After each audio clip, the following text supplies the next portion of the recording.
the introduction of AI has really lowered the barrier of entry. So if somebody needs new creative, they can go generate it in a couple of seconds, with the right prompting. And so what does that do? I do think personalization is a big part of it, but there's a step before, which I think is like being really intentional with your creative. And so like, if someone is going to pay for a creative, go out and hire an agency or a partner or do that themselves and make the creative and not just lean on, like, let's say AI to do it. What are they hoping to accomplish that they couldn't accomplish otherwise? And I think that goes back to the intentionality of it, is how can I create something a little bit more meaningful that offers a deeper connection, that allows someone to engage with my brand or my product or see a facet of it in a different way. Welcome to Contrary to Popular Opinion, a podcast hosted by UGC Digital. In each episode, we bring you provocative topics and novel perspectives around leadership, business, and marketing that defy the norms because exponential growth demands unconventional thinking and visionary action. So open your mind and let's get into this week's episode. Hey everyone, Kelly Maguire, co-founder of UGC Digital. Excited to talk to today's guest. Hey everybody, this is Todd, Kelly's partner, and today we're going to talk to somebody about stuff that Kelly and I probably don't know how to create our way out of a paper bag, and that is creative. And we have a person that's been around creative, not only his direct sort of application to it, but he's also married to a creative director, so I guess creative just circulates around his whole world. His house is beautiful. His clothes are beautiful. Everything he does is polished and perfect. And so he's got a great opinion on this. His name is Bijan Malaklou. And not only is he versed in that, but he's versed in it across the layout and the landscape of creative and media, whether that be digital media, mostly, I would say, within social arenas or UGC arenas or influencer content. I think that's where you've spent most of your time, Bijan, at least from a creative perspective in those areas. And so Kelly and I are going to grill you today on a whole bunch of stuff in that topic, and you can share with us your wisdom about creative and media. Hopefully some people will learn some stuff. So welcome, Bijan. Thank you. Yeah, I'm looking forward to that. That's quite the introduction. I wish I could save that for next time. You're a very design-oriented person, I think, in all aspects of your life. So who better to have on here with an opinion about design and performance than you? So Kelly, why don't you kick us off? I know you got a ton of questions. So why don't you kick us off? What do you want to know? Yeah, it's a topic I'm really interested in talking about because there's such a crossover between media and what is required for media to be as effective as it needs to be. And a lot of that component and that variable is on the creative side. And I think it's something that we run into a lot of hurdles and obstacles as well as opportunities. And so I guess just to kind of kick things off, Bijan, I'd love to hear a little bit about how you think about the relationship between media and creative and how those two things work together so importantly. Yeah, I mean, creative and media have always been the yin and the yang working together. I think more recently, it's become more and more important how closely connected they need to be, because before you used to be able to run your campaigns really, really well. And whether or not the creative was as strong as you wanted it to be, a lot of the performance could be actually accomplished by how well you managed or set up those campaigns. And I think more recently, and even more so moving forward with how some of these platforms are set up, the creative just plays much, much bigger of a role. And so I think moving forward, as we think of marketing and performance marketing specifically, like creative is the number one lever that you can pull. Yeah, I would agree with that. And I think that opens up, there's so many avenues we can go down. And I think I'm going to try and open up a few, but just at a higher level, I've had the chance to work with you on some creative projects. And I know with Todd's setup, you have some exposure to both what I would consider both sides of the spectrum. One being the really robust, high investment, really detailed creative branding project. And then on the other side is a lot of times where we get stuck, which is a lot scrappier, a lot more affordable, a lot more cost-effective type thing. So give me your thoughts around how each of those ends of the spectrum work and really what it takes for either a big brand to really be able to wrap their heads around versus a scrappy brand that doesn't have a lot of resources and has to get really creative in, no pun intended, but creative in the way that they actually get assets put together in order to really go to market with something that's going to break through and is going to connect with their audiences. Because I find that really interesting when you go from multi-million-dollar creative investments to maybe you're lucky if you have thousands of dollars, but all of it has to come together into producing business outcomes in relatively similar environments. Yeah, I mean, it's a good question. I like to think about it from like the brand side versus the product side. And typically brand marketing and messaging is a little bit more polished. That's typically where we might go to market with a full production asset that isn't necessarily product specific, but is kind of hitting home on what the brand stands for, the vision. And as you start getting into like product specific messaging, that's where I think you can have a little bit more fun with it. So that's where it doesn't necessarily need to be a full production. It can be more UGC led. It could be more social native led, for example, if it's going to air in a social environment. And so I think that's one way to think about it. Another way to think about it is just like, what makes sense creatively to come from the brand's voice versus from an external source. And so brand can only talk about how great they are for so long or in so many applications. And so a lot of the things that we typically look at as motivators, some of them are like authenticity, relevancy, or validation. Those types of things, they typically come from external sources. So like influencers or creators, like you mentioned, or other kind of publishers and outlets. That's another way to think about it as well, is what do you actually produce as the brand versus where do you lean on maybe other partners to create content for you that still fits in terms of maybe the look and feel that you're going after, but has a different perspective or identity towards it. Yeah, I think that's a really interesting crossover with some of where you play, which is the importance of that third-party validation, that social, that UGC side of things, and what it takes to be able to source that type of content, to be able to properly manage it and utilize it and the process that goes in there. How have you kind of seen the utilization of external resources, mainly influencer and creators, to absorb and properly tell brand stories? And how painful or easy do you find that process to make it effective for different types of brands?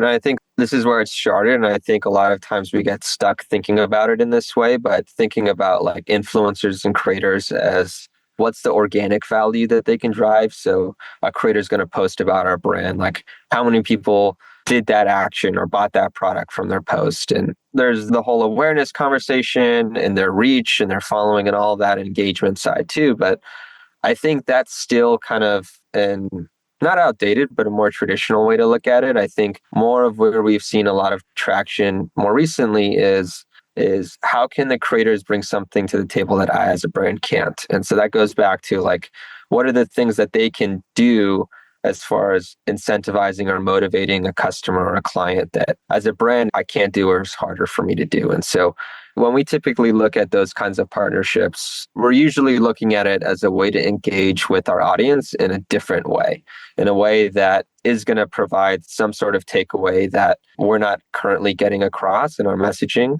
So I think when you look at about it that way, you're not just looking at, okay, I paid this creator X dollars and it turned into X sales or X metrics. But maybe if I put ad dollars behind that creator post, it did X% better than that same kind of similar messaging coming from me as the brand. And I think when you start to look at it that way, it kind of opens up another conversation in terms of how you can approach creators. And the second, I would say, like emerging kind of trend in terms of working with creators is a lot on the commerce side. So in terms of distributed commerce, so we see a lot that discovery happens through creators. And so if that's the case, then how can we simplify that experience? So if somebody is seeing a new product or brand from a creator's post, how can we make it as easy and seamless as possible to actually purchase that if they want it? So that really aligns with kind of the trend that we're seeing with social commerce and like TikTok shops and Instagram shopping, for example, where there's kind of whole commerce ecosystems being developed where you can actually shop from creators directly. Okay, I'm going to jump in. I have a question related to what you just talked about, and then I have a totally different question. So the short question related to what you just talked about is, do you think a brand could advertise and sell its products without ever having to do anything other than creator-led marketing? Meaning, whether it's a mature brand or a startup brand, do we really need anything else than other people telling us about a product that's great and why you should buy it? Like, could that just be the only thing an advertiser does in your mind? There are some advertisers that spend $0 advertising through their own voice That's or what I mean. identity. Yeah, like all their ad dollars might go, if they have ad dollars, they would just go towards promoting like other people's posts. And usually those brands like to say, well, like we don't run any ads. And there's kind of like a prideness to that. But I think looking at it strictly from the lens of ad dollars versus non-ad dollars is probably the wrong lens to look at it. Like, I think what's the investment and what's the impact that we're going for? Like whether you're putting those dollars into ads or you're paying a PR firm to get a bunch of press hits for you, at the end of the day, like what's the impact or the outcome that you're looking for? And I think there are different pathways to get there. And so I do think a lot of brands do that. And I think it's possible and it can be quite successful. But I think only looking at it through that lens is a little bit limiting because you're not looking at it from the step above that, which is what's the impact I'm trying to create and what are the tools that I can use to get there. Yeah, but I question whether or not could you actually do it. Hypothetically, I don't know, once upon a time we talked to a new e-bike startup and they didn't really have enough money to spend on their brand and advertising, but they had some influencer creator people that were creating all this content and talking about their e-bike and how cool it was. And I was like, I wonder if they could just never do anything other than have a team of creators talking about their product and their brand. And would that be enough to drive enough product sales that they really wouldn't need to do anything else? Like, could that be the only channel that they rely on? And I don't know the answer to that. I think it's a riskier proposition, Todd, just not to go down the tangent, but as you know, I watch a lot of Shark Tank and I like that show. And every time I've ever seen a brand come on and talk about the sales spikes that they go through being driven by creator events, it always gets shot down really quickly by the sharks because they immediately suggest that it doesn't show brand maturity and it's something that you're beholden to circumstances and market pressures that you don't have control over. So I think it can be very effective, but to rely solely on that and not build an owned marketing engine, I think there's a level of brand and company maturity to that I think that represents a lot of risk too. I agree. It would be a fascinating experience. All right. So I have a much bigger question to unpack around the idea of creative. Historically, 20 years ago, advertising campaigns started with a creative brief at the creative agency, which generally informed what the TV spot was going to be. And everything sort of cascaded out from that. And then the media plan was created on where that was going to be placed and bought and so on and so forth.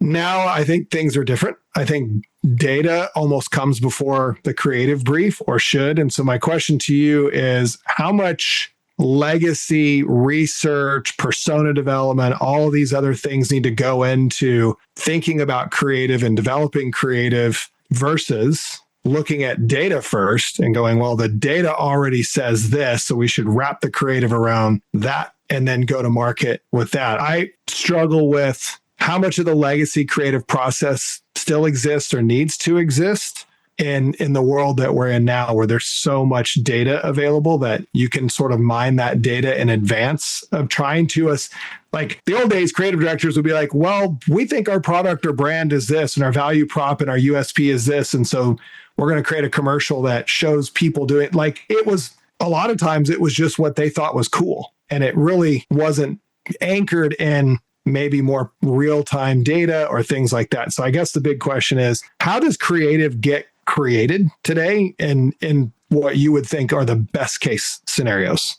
Yeah, I mean, I've got two answers to this question. The first one's a little bit of a funny anecdote / story. We asked a similar question, if you remember, back at the agency prior to this. It was Interactive Day in San Diego 2017. There was a whiteboard and we had people vote at Interactive Day, and it was like, does the creative concept and idea come first, or does the marketing side, the research side come first? And people voted. And it was almost a 50-50 split back then. I think things have evolved since then a little bit. I think traditionally, like you said, they were a little bit more in silos. And so that leads me to like my second point, which is I think things are much more fluid now. I don't see it as a clear handoff. I see the best work being done when all three teams, your creative team, your analytics or BI team, and your marketing team, like all kind of, or strategy team, like all kind of coming to the table in those early stages, because the research and those insights, let's say, are going to inform the strategic direction informed by some of the business side, and the marketing needs are going to drive the creative direction and the application of that in terms of bringing that to life through the marketing lens and the execution, still seeing that entire way through. And so I think the most exciting work now moving forward is going to be the connectivity between all of those different phases that typically happened separately or distinctly. Like there was different phases, and now I see them almost happening like in tandem, where we can actually iterate on that stuff live. And I know that's something that we've talked about a bunch, but that's really, I think, what excites me moving forward, is the ability to have all of that happen and think through, like, what is that? What are all the touch points that the customer or the client's going to have with this big idea, this marketing campaign, et cetera? How is that going to come to life in programmatic and social and search environments, for example, or even offline, and connecting that back to digital? And so I do think there's an opportunity there, and likely where I would say the more impactful work is going to be done is leading with some of those things in the forefront. All right, I got a part B to this, and Kelly, I know, has got other stuff he wants to jump on. So part B to that is, what's the shelf life today of a creative concept or a campaign, given the stuff we have to deal with is how well is it performing? Every advertiser wants to know, well, how well is my creative performing? Which creative is performing the best? We get asked all this stuff all the time. Is it a male or a female? Is it blue or orange? Is it, percent off or cash off? Like whatever it is, how sustainable, or what's the longevity or shelf life do you think or see nowadays relative to, you come up with this creative concept and the brief and you produce assets and all this stuff? How long is that good for? I think, people were used to, like you said, like doing a big shoot, a big campaign. Let's say it's an annual campaign, and there are a bunch of takedowns from that, and we're A/B testing a lot of different things. And I think more so now, just in terms of some of the way that platforms have evolved, where, you still want to keep things fresh, but you're disincentivized from making updates or changes too quickly. I think it's less important to A/B test like variations, and it's more important to be testing different value propositions or solutions. When we think of creative and we think of the different iterations or takedowns that we might be doing, it's testing different concepts essentially, rather than testing different variations. And I think that kind of changes the onus on kind of how stale it might get, because it wasn't like you're going to put in a couple variations, see how they do, take a couple of them out, introduce a couple more, and see how those do, and just kind of do that throughout the year. I think now it's like, how do I find out what my customers care about, who my customers are? Like some of our targeting, for example, isn't as specific now than maybe it was 5-6 years ago. We might go more broad on the targeting on a search or social environment now, for example, lean more heavy into some of the best practices. So that means that our creative needs to speak to our audience. The creative, they say, is the new targeting. And so in that sense, what are those creative variations or themes or concepts that have the different things that I'm curious about, that I want to see what resonates with, find more about that, and then build upon that. If something's working really well, that concept, or my audience really cares about this, how do I exponentially go and make that a deeper connection or impact from there? And so I do think it needs to be more iterative, because it's not necessarily something that can always be done in advance. You have to be flexible and nimble enough to be able to take those learnings and then create more things from that. So generally, I would say kind of like a quarterly cadence in terms of actually creation of new content. In terms of swapping them out, I mean, it can be as frequently as like monthly, but too frequently is also a detriment because of some of the learning phases and stuff. Yep. Yeah, I think that gets really interesting to think about it. And it feels almost like it's changed a little bit. And you said you use that phrase that's been coming up with this all the time, where creative's the new targeting. And it's interesting because I remember not that long ago, so much of the conversation was around personalization of ads and matching the ad and the creative to the people that are seeing it and making sure that you're identifying their needs and their journey off of that. And it feels like that's changed quite a bit around focusing more on what makes the brand or the product or what you're trying to promote unique and valuable. And the systems will then go take that value proposition and find the person that it matters to and match and iterate and learn that way, which is interesting. I think it becomes even more interesting when you open up what is rapidly becoming a part of the conversation in creative, which is artificial intelligence and developmental components that can bring to the table, and generative AI, and the fact that where do we start to blur the lines between even people making these decisions versus creating more frameworks and components that mix and match into different messaging that meets it. And I think that idea starts to really open up, I think, what comes up in a lot more of our conversations, which is less about personalization of messaging, but we talk a lot about the funnel and the user journey and being able to tell the right story and connect the right information at the right point in someone's journey so that you can move them into the next step along that. And I think that becomes really powerful when you think about how quickly and do you need to be iterating, and how does AI play a role in the ability to both learn who's matching it, what behavior it's shifting, and how to adapt to that quickly. I know I laid a lot out there, but I think that's really where my head goes, is how the landscapes are shifting, how AI is shifting that landscape, the approach that we have to adapt to capitalize on the opportunity that new world brings. Yeah, I mean, you're absolutely right. The introduction of AI has really lowered the barrier of entry. So if somebody needs new creative, they can go generate it in a couple of seconds, with the right prompting. And so what does that do?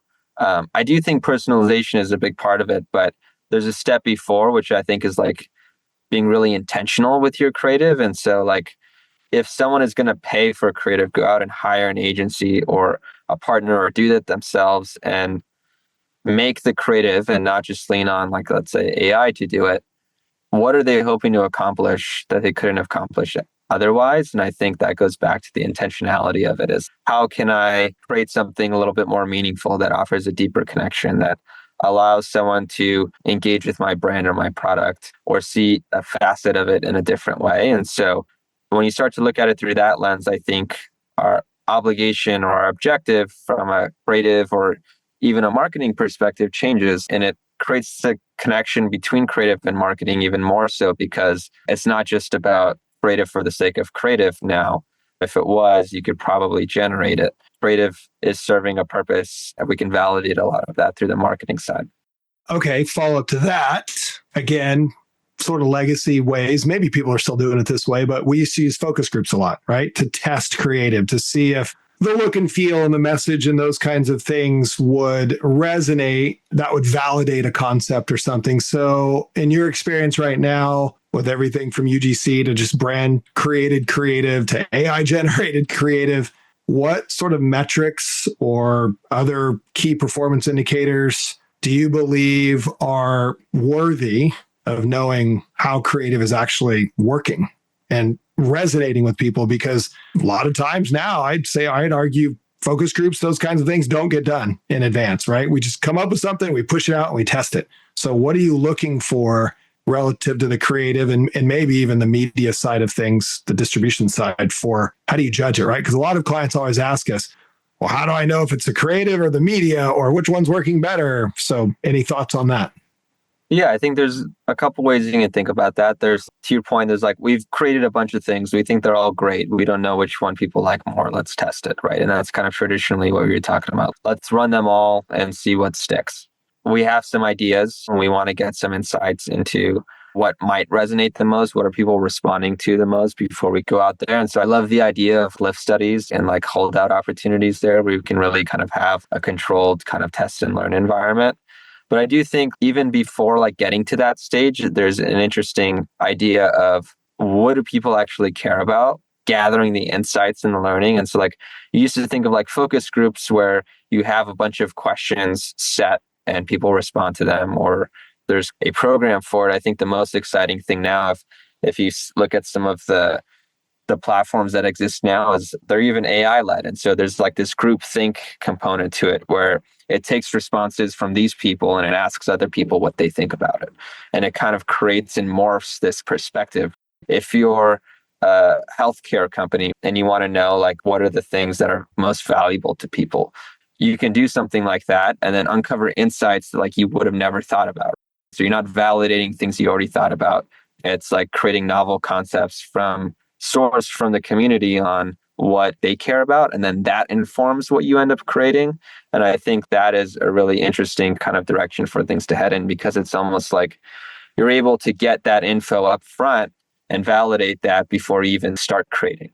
And I think that then makes everything you do after that from a testing perspective even more powerful. All right, Kelly, you got a wrap up question and then I'll close it out.